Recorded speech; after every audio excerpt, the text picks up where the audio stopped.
Hey guys, it's Mitch. How's it going? We're going to take a look today at a book that, as a guy who creates satire comics, I figured it would be a good idea to check out some of the roots of that particular genre. We're looking at Martial Law #1 from the Epic Comics line. This is a comic that has influenced a whole bunch of latter-day comics. I think probably most obviously The Boys by Garth Ennis. This is by Pat Mills and Kevin O'Neill. Pat Mills is a name I wasn't super familiar with beforehand, much to my shame. And Kevin O'Neill, I was a bit more familiar with because of his work with Alan Moore on League of Extraordinary Gentlemen. So yeah, doing a little bit of research, didn't realize Pat Mills was the guy who essentially created 2000 AD and is looked at as the godfather of British comics. Pat Mills seems to be a very subversive, anti-establishment kind of guy.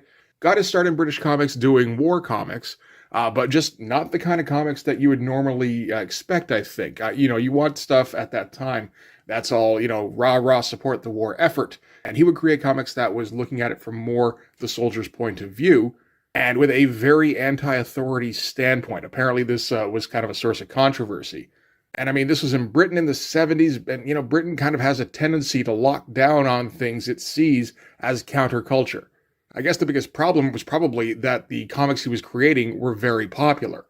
And popular British comics weren't a thing that was particularly common, from what I understand, in the 70s. So if you were running a comic company at the time, like IPC, and you found one that kids actually wanted to read, you kind of had to figure out why that worked and exploit it.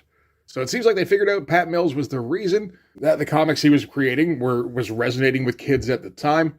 And they scooped him up to make action comics before deciding to cash in on the sci-fi boom that was happening with the advent of Star Wars, and thus 2000 AD was born. And Pat Mills made IPC a shit ton of money with 2000 AD, creating stories like ABC Warriors, Robusters, Slain, and also acting as editor for stuff like Judge Dredd.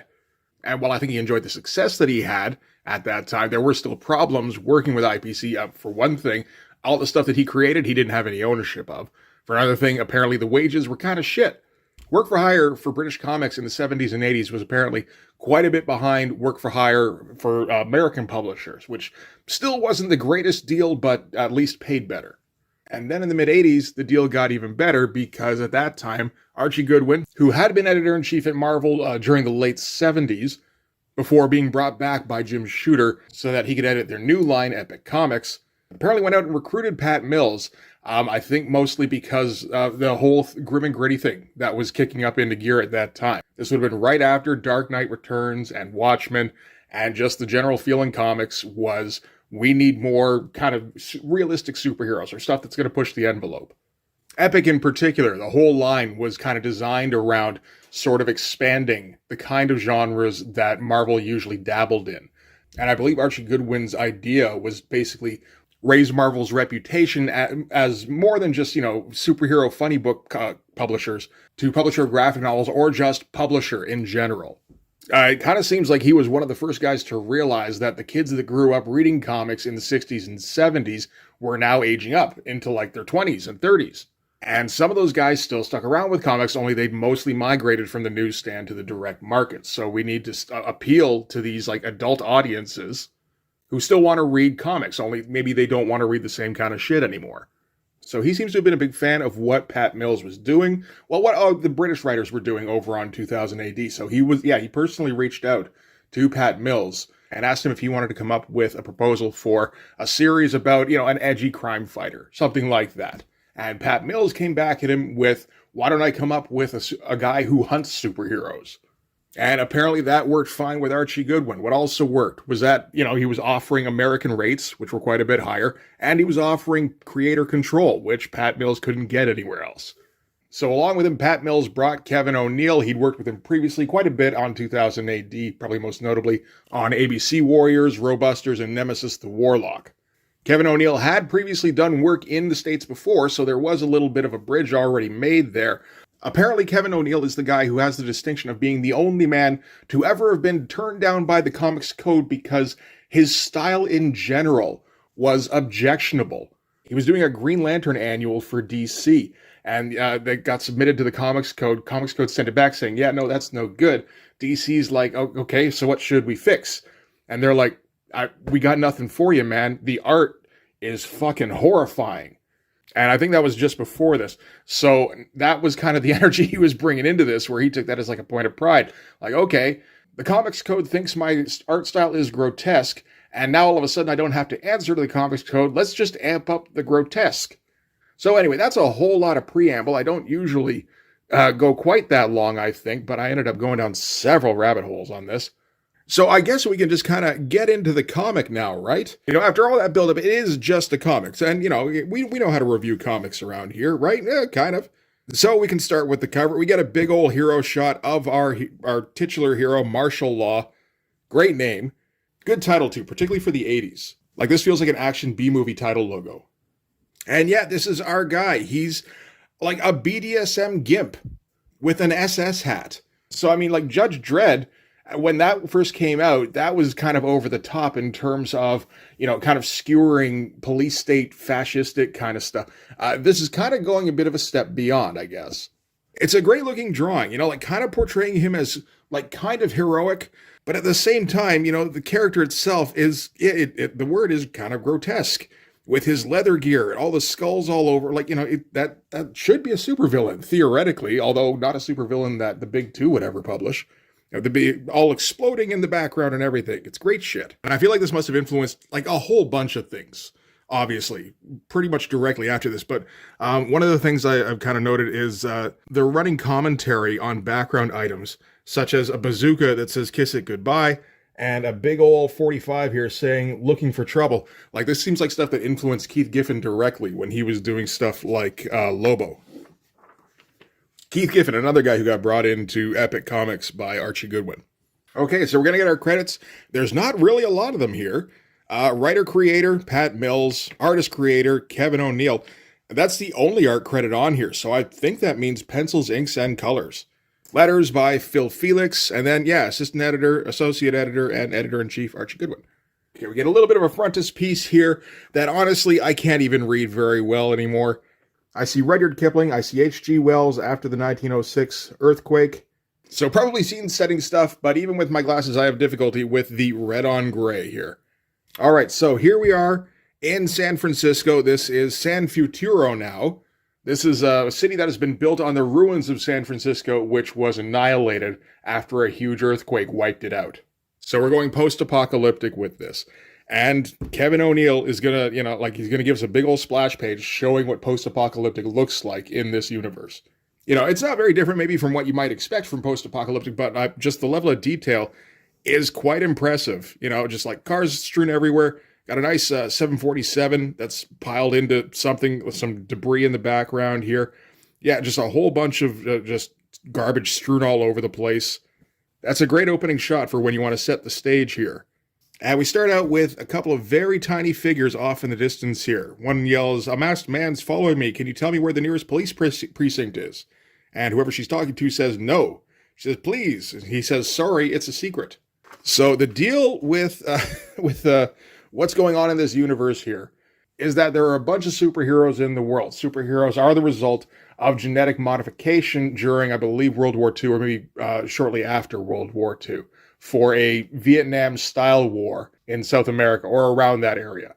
So, I mean, you can see right away where Garth Ennis was getting ideas for the boys, and this was kind of taking ideas from stuff that came just before it, like Rick Veitch's The One, and I believe stuff that Pat Mills was doing over in 2001 as well with, I believe it was either Robusters or ABC Warriors, or both maybe, I can't remember exactly.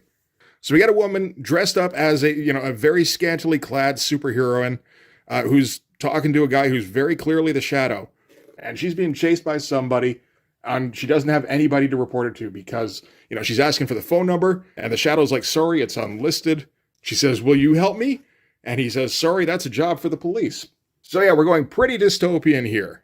So this woman is a strippogram who's dressed up as one of the local heroines, Celeste in this case, who is the girlfriend of the Superman stand-in, who in this is called the Public Spirit. And yeah, she just goes running through the debris, in her stupid little costume here, and she's being chased around by this guy here who's called the Sleep Man.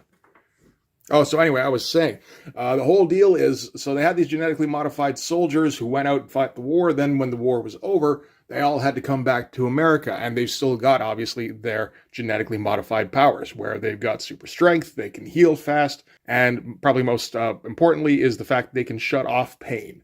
But that's the aspect in particular that seems to have driven a lot of superheroes into psychosis. The fact that they can turn off pain, then it kind of drives them nuts, and they want to start inflicting pain on other people. Sleepman here in particular, that's such a great looking shot here. Seems to be one of these superheroes who's categorized as a SERP, so surplus superhero. Came back from the war, just didn't have anything to do with his powers or his psychosis, and is just running rampant. And his thing he seems to be fixating on is women who are dressed up as Celeste. There seems to be quite a few of them. And he's a serial killer / serial rapist. Because you can put that stuff in an epic comic. It seems like you can put pretty much anything you want in an epic comic at this time. Like, we've got a little bit of light nudity, at least at the start here. I'm pretty sure you can swear, you can put in gore. There don't seem to be a whole lot of limitations on what you can put in this comic, or in any epic comic around this time. Which would apparently cause a whole lot of trouble for Marvel and for Archie Goodwin. And he had to use his own personal clout with Marvel bigwigs and whoever else, I don't even know, to try and stave them off. To keep Epic essentially independent, really. So yeah, Sleepman here. Very different kind of supervillain from probably what we've seen before this. This is the thing. At this point, we've seen this kind of thing before, in 2026. Or at least, stuff that's pretty close, like variations on this. A lot of the stuff that's in this is kind of similar to what Rick Veitch was doing not too long after this in Brat Pack and Max Immortal. But like in 1987, man, there ain't a whole lot that looks like this. This is some nasty, grimy stuff. And, you can kind of see, again, in 1987, you're not really expecting to see art that looks like this either. Where, yeah, it is just kind of gross looking and everything looks just wrong. Sleepman in particular seems like he directly influenced the villain that was in Brat Pack. I can't remember his name off the top of my head. But yeah, one of the deals with Sleepman is that he wears a bag over his head because he's ashamed of what he is and what he's going to do. And at least it doesn't get rapey right off the bat here. Probably does later in the series. All he's going to do here is he's going to claw her up a little bit and then drag her over to the edge of the building and throw her off because superheroes are supposed to fly. And, she's going to fall through the air. We're going to get basically a montage of kind of the world around us at this time. So we get TV programming featuring the public spirit saying, earlier today, Colonel Kane, the public spirit, was awarded the freedom of San Futuro for being the first man to reach the stars, a unique moment for the man of the future and the city of the future that's arisen from the destruction of the past. America's #1 superhero had another reason for celebrating. Engagement to Celeste. So she just really does dress like that. So we're touching on superhero as celebrity, which is another thing, again, that directly influenced the boys and maybe influenced Youngblood a little. Well, I don't know how much Martial Law Rob Liefeld would have read. But, it is here first. We get the mastermind behind the superhero formula, Dr. Shock, who was the driving force behind SHOCK, the acronym, the Superhero Operational Command and Control, and his protege, Father Hood. So some light punnery going on around here. And yeah, she keeps falling throughout this whole thing and ends up falling through this one guy's roof here. He's dressed up like a superhero himself. You get the feeling that these superheroes are just pervasive. They're everywhere. And he does look just like a schlub in kind of a shitty house who just, dresses up in a cape and tights. And you get the feeling that that's a lot of people in America at this time, or at least in San Francisco. So from there we cut to him going out later at night. I will say some of the storytelling in this is kind of unclear. Exactly, what the fuck is going on sometimes. The narration doesn't always help. It's sometimes vague, but it seems to be leaning more towards the intriguing side of vague. Where it feels like Pat Mills has built up this world and he's only going to let you see bits and pieces of it at a time. Hear the name of something and then eventually that's going to be gone into more detail on that. So we got, this schlubby superhero going around. He's carting the body that just fell through his roof and he's being watched by some other superheroes here. This is Gangrene, who are a super gang. Their leader is also in bondage gear here and they're also all psychotic. And Gangrene's going to be in this comic a fair bit, although we're not going to find out much more about them, about why they are the way they are, or what they do, or anything like that. Really, they're just kind of a threat. Great looking page though, great looking characters. Very imaginative looking, you get a nice big panel here. And, they've all got their kind of differentiated looks that all look kind of equally insane, with the best of them out in the front here. So then we cut back to the schlubby superhero. And we're going to get a little bit of personal voiceover as he says, "I'm known as Sorry, the Nearly Man," where he was nearly a superhero.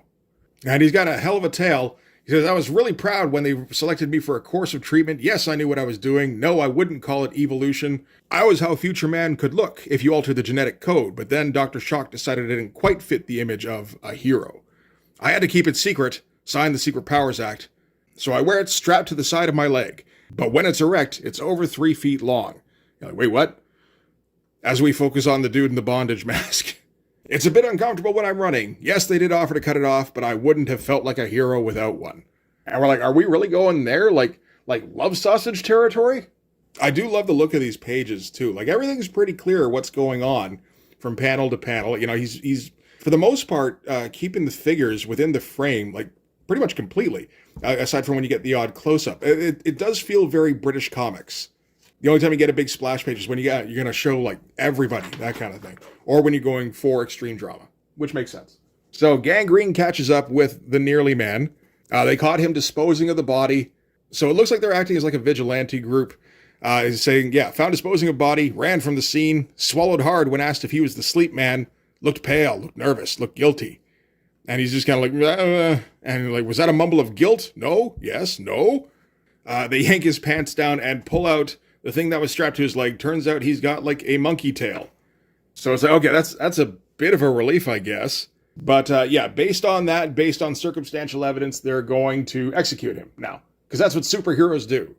And then after that, we're going to cut to Barbary Coast, which is apparently where all the superhero, it's Herogasm, essentially. It's where all the superheroes go to just indulge. So you can see we're taking a very different tack to what I think is going on with superheroes at the time, with the whole grim and gritty thing, particularly in the post-Dark Knight Watchmen era. Like usually comics at this time will, if they're going to lampoon superheroes or they're going to kind of really examine them, they're going to look at it from more of a satire angle, or they're going to kind of deconstruct them. They're going to try and subvert expectations. They might try to update them, make them more realistic, that sort of thing, but still kind of have some respect or reverence for the original source material. There is none of that in this. This is like an all-out attack on superheroes. There is no respect for superheroes as a genre here. Like, Pat Mills doesn't want to fix superheroes. He wants to fuck it up.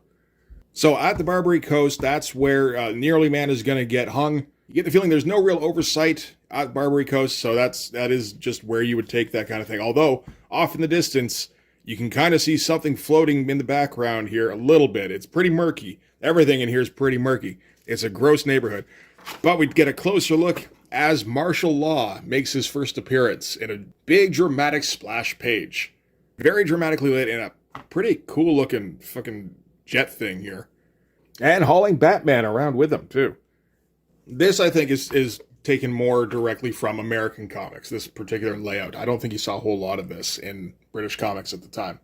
So yeah, Gangrene has hung Nearly Man from a lamppost as Martial Law leaps down and he starts booting them off one by one. We get kind of moment-to-moment transition stuff that I feel like I've seen Kevin O'Neill kind of do before in League of Extraordinary Gentlemen, where you just get bodies flying every which way, legs going all over the place. It's good stuff in that it's fairly clear, which is good because this color, again, is murky as shit. Like, you really need like the lighter tones, like the green on Nearly Man or the skin tones to pop out so that you can tell what the hell is even going on sometimes. So the deal with Martial Law, he's also an ex-soldier. He's also a superhuman. He's joined up with the super secret police force, and his whole deal is just that he hunts down superheroes.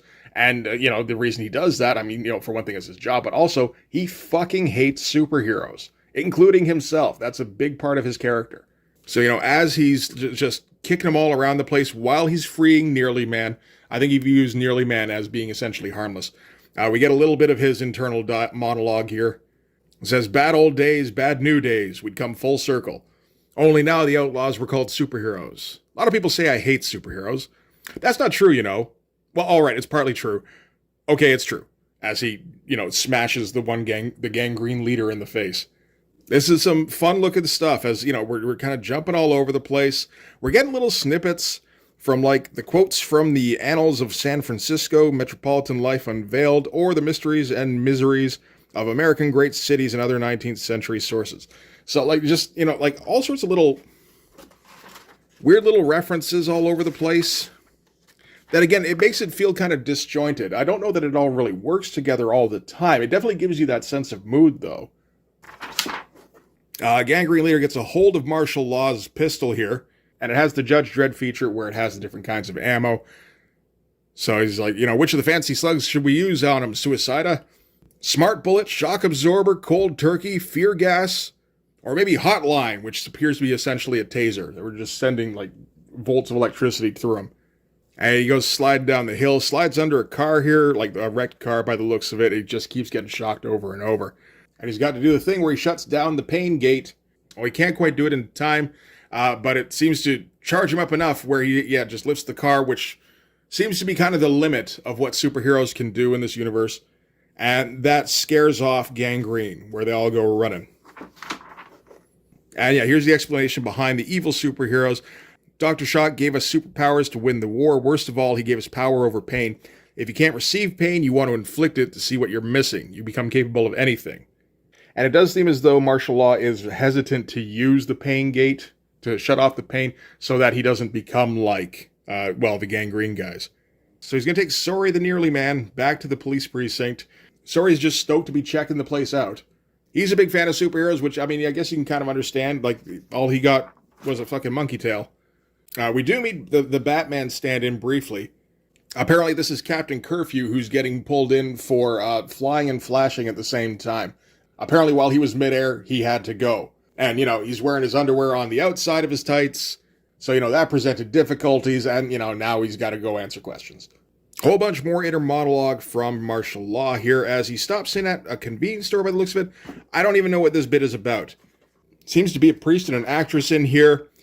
And I think we're just kind of getting, like, what the slightly higher tier of civilian, what their opinion of superheroes is. I'm not entirely sure what that's in there for. Because from there, we're going to go to the police precinct, which seems to be the logical step for what to do next. There are some satirical elements in here, though, so, that's probably the main part of it. It's just kind of keeping that tone going. And so this is the precinct here out in the middle of the ocean, where Martial Law has to fly in on his big Eagle scooter here, and it's hidden away from the public eye. And so kind of getting secret Batcave vibes there. But it is kind of a funny deal when that's supposed to be the police. So Martial Law is going to check in with the police commissioner here. That's him in the shades with the pompadour. And the big concern is the new Sleepman murder and how they're trying to look for suspects. They do have some genetic material that they can work with. There were samples of blood and semen at all the murder sites. So Martial Law wants blood and semen samples from the public spirit, the Superman stand-in guy, which, the police commissioner won't have. He's like, you want America's greatest superhero to jerk off? And we do get the impression that Martial Law has a very definite grudge against public spirit. And from what I understand later on in the series, we're going to find out it's with good reason. This is good-looking stuff. It does remind me an awful lot of later Keith Giffen stuff. I think probably primarily Trencher, really, although I don't think Trencher is largely influenced by Kevin O'Neill. I think he was looking at Spanish artists mostly for that. But it does still feel very similar. And then, so we're nearing the end of the book here. Martial Law is looking through the sewers. He's tracking Gangrene. Although Gangrene isn't his priority, he's more looking for the Sleep Man and seeing if what the connections are there. But we do get a little bit of the internal monologue of the Gangrene leader. We find out basically that he just wants to smack everybody in the mouth. As they crawl around in wrecked subway tunnels with, like superheroes draped all over them. Shots start firing. And he starts yelling out, I just want to smack the whole friggin' world in the mouth. Martial Law says, let him go. They're just the symptoms. I'm after the disease. And that's kind of where we're going to end off with our big splash page of Martial Law here. Kind of our poster shot. So, that's that book. There's a lot in there. There's a very kind of like 2000s kind of mentality to it, really. At least as far as American comics go. I think this isn't too far off from what Pat Mills was doing over at 2001, really, with stuff like Judge Dredd and ABC Warriors and that. Yeah, you see some of the stuff that Epic's producing at the time. So this is Video Jack, which Keith Giffen is involved in. This is Alien Legion, of course, which I remember, I think Alien Legion is the comic that I first remember being struck by the art. just how slick it was.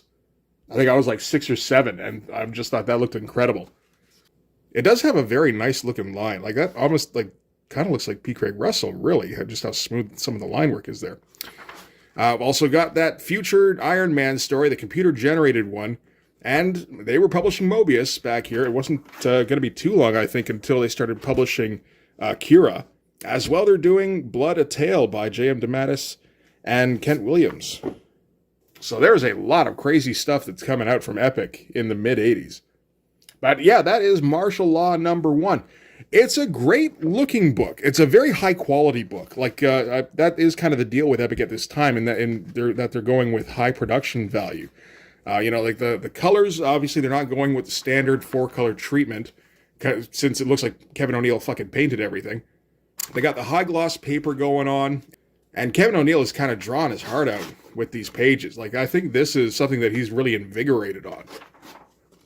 Like, you can definitely see how this would evolve into the style he was using on League of Extraordinary Gentlemen, but there's a bit more groundedness to it here than there would be on that title. So I feel like he kind of evolved more in the grotesque direction. But I like a lot of what he's doing on the pages. Like not too much in terms of, like really trying to dazzle you with over-dynamic pages, because we're not quite in that era yet. This is 1987. Rob Liefeld's just getting into comics. Same with Todd McFarlane. Same with Jim Lee, Mark Silvestri. I like all those guys. This is around when they're starting up, and they're still kind of, like putting in the work, making their bones. So there's not a whole lot of that to really compare to at this time, except, maybe like Michael Golden and I think even Art Adams. Yeah, no, he's like just starting out too. So when this does get flashy, there's not a whole lot to draw off of. So it does rely more on the kind of British sensibility when it comes to storytelling. Same when it comes to the script. And I feel like there's a very particular voice that this book has that has that 2000 AD kind of feeling. I think I'd have to read more of this to kind of really get the feel for the book and get used to that voice, because it isn't a North American voice at all. I'm not even entirely sure what the difference is, really. There is a lot of that just kind of saying something outlandish in terms of like what something is called, and then not necessarily explaining it. It's just, we've got outlandish things in this world. And, like a lot of internal monologue, a lot of description that doesn't necessarily feel like it's in service of anything other than just piling on the tone. Like, that is one thing, is that the tone is thick, the mood in this comic. There's a very definite feel they're going for. It's very bleak, it's very cynical. Like, it's so fucking cynical. But yeah, I think I'd enjoy checking out a few more of these, just to kind of see where this is going. Martial Law would stick with Epic for, I think, just 6 issues. That was that run there. And then they would kind of jump around all over the place. Because Epic, like they did offer creator ownership, and they did offer them a whole lot of creative freedom in terms of what they wanted to publish in books. But, I mean, it is still Marvel. And Marvel suits, like, even at that time, could only, like, hold back for so long before they had to start interfering. So Martial Law would jump around a fair bit, and at least they had the freedom to do that since they did own the characters. So there's, like, a Dark Horse miniseries. I think they took it over to DC at one point, and I believe also to Image. They did crossovers with, like, Savage Dragon and Hellraiser. It's kind of been all over the fucking place. And it's a name I've heard forever, so it's good to finally check it out. And it feels like it does deserve the status that some people say it has. I don't know that everybody knows about Martial Law, but, like, it definitely feels like the quality book that's influenced a bunch of people, but not nearly everybody. That was a nice and convoluted way to end things. Anyway, that is going to do it for this one. I don't know what we're doing tomorrow, but I can almost guarantee it's going to be a bit more in my usual vein. I guess we'll see. Thanks very much for watching. If you like this video, please hit the like button. Helps with all the algorithm stuff. If you want to see more, hit subscribe. And if you really want to help out, in the description, there's a link tree. And if you go and find the Patreon link in amongst the other links, you can go over there and subscribe. That'll give you access to everything I do. So all sorts of videos, all sorts of Blood Force comics. You can also follow me on Instagram and DM me there for commissions. So yeah, that'll do it. Thanks again for watching, guys. I'll see you in the next one. Bye-bye.